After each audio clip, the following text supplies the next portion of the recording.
Last year, I had the very silly idea to make a pair of gingerbread shoes. You're not helping. Which I thought were very entertaining, and I had a blast making them. So this year, no. He's eating the hat. You're not helping. So this year I thought I would make a gingerbread house purse. I have a puppy in case you didn't notice. That is my scrunchie. He's almost 8 months old, but he's still total chaos. And then we have Emmy, who's the perfect angel. Don't eat that. But he recently got to experience his first snow, and let's just say he was a big fan. We spent hours playing in the snow, and he thought it was the best thing ever, and Emmy showed him how to dig in it. We went for a walk at a winter wonderland, and it was just a blast. Stop. He's eating everything. What are you? No. Alright, so let's get started before he eats anything else. No! Oh my gosh, they're snuggling. This is a very rare thing you're witnessing here. But first, we caught the Christmas train on its way through town. I made myself a pattern that was big enough to fit my phone. The pattern may appear in my blog if you want a copy. I cut it out of an old cardboard box and also labeled them, which was very handy later. I used a box cutter to cut out 2 fronts, 2 sides, 1 floor, 1 regular roof, and 1 roof in pieces. Please admire my awesome Christmas nails. My mother-in-law gave them to me, and she is very thoughtful because this is definitely something that I like. Also, I have gingerbread people pajama pants on. I am on theme today.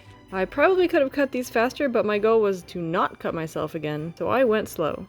My plan for the outer layer was I found this adhesive cork at Goodwill for $6. I thought this would work to make this less of a cardboardy texture. I was planning on painting it, but I don't know. It kind of looks like gingerbread. I mean, that kind of looks like gingerbread, right? The instructions say to let it flatten for 24 hours before attaching it. I'm gonna skip that. Will that bite me in the butt later? We shall see. I peeled back the backing and stuck the cardboard pieces down, which gave me an excellent edge to cut them out. I didn't attach the side panels before cutting because I wanted the windows to be recessed, so I cut them out and then stuck them on. I used hot glue to assemble my gingerbread house, which my mom started doing recently because royal icing is fussy and annoying. This is so much faster than royal icing. We've been making them every year since my granddad gave me a gingerbread house mold as a kid. I added the whole roof panel with glue, but only the skinny top section of the second panel. I need to find a hinge material before I can attach this one, because this one is going to be how I get into the purse. I added 2 ribbons to the lower roof and then glued the other ribbon ends into the house, leaving room for the hinge to open. I later covered this gap with matching fabric. Puppy break! Dashing through the snow in one horse open sleigh, o'er the fields we go, laughing all the way. So, I have my house assembled. Roof is good to be a purse. And I keep thinking the next step is adding the whipped clay details, but it's not, because I have to have all the stuff I want to stick on the icing prepared first. So I got out my polymer clay, and unfortunately I used all of the red and green clay last year on my gingerbread shoes.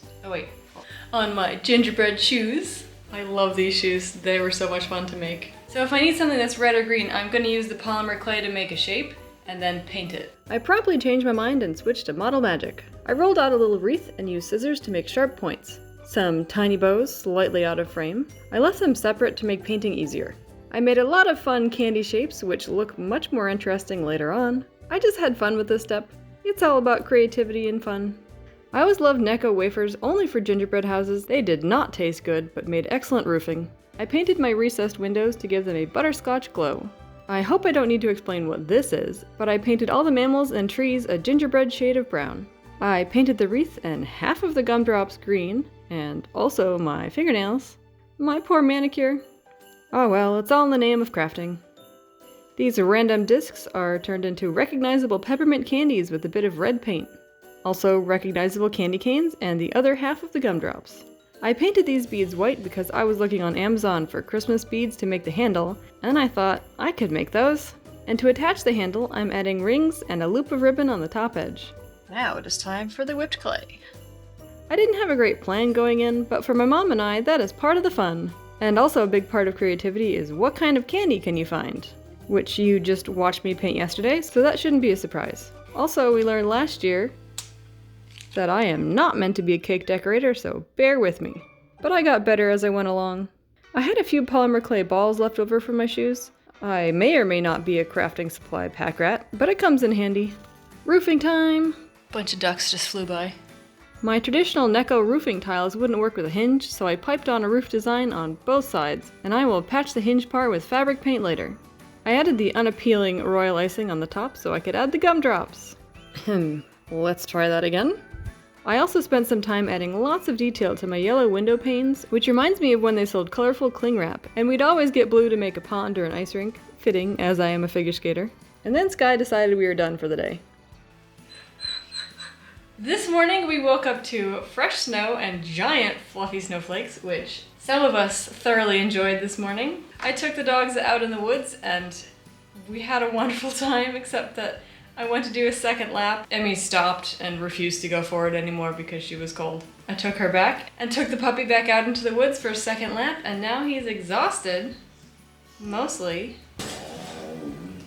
You're being dramatic again, sir. And I made some Christmas tea, and I am ready to finish this. Hello, red-bellied woodpecker. While I add the last few decorations, let's discuss favorite Christmas traditions. Obviously, decorating a gingerbread house is one of mine, but I said that last year, so I guess my second favorite would be watching my favorite childhood Christmas movies by the fire.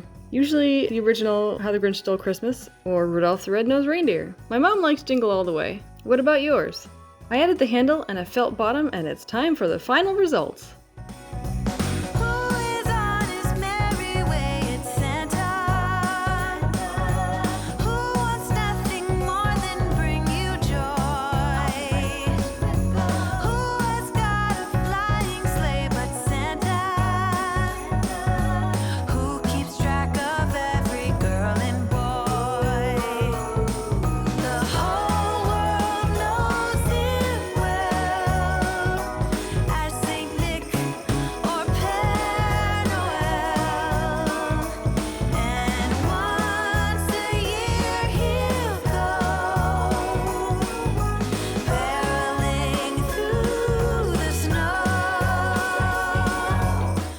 I had a lot of fun with this project. I'm not sure how practical it's gonna be. If I have a really silly Christmas party to go to, I have the perfect accessory. If you enjoyed this video, then hit the thumbs up button and subscribe, and I can't wait to show you what I have planned next involving this. It is equally as silly. So if you want to see this, and also this again, check out my next video. Bye everybody! Your mouth is awfully close to my shoe. He has a history of hitting the tripod.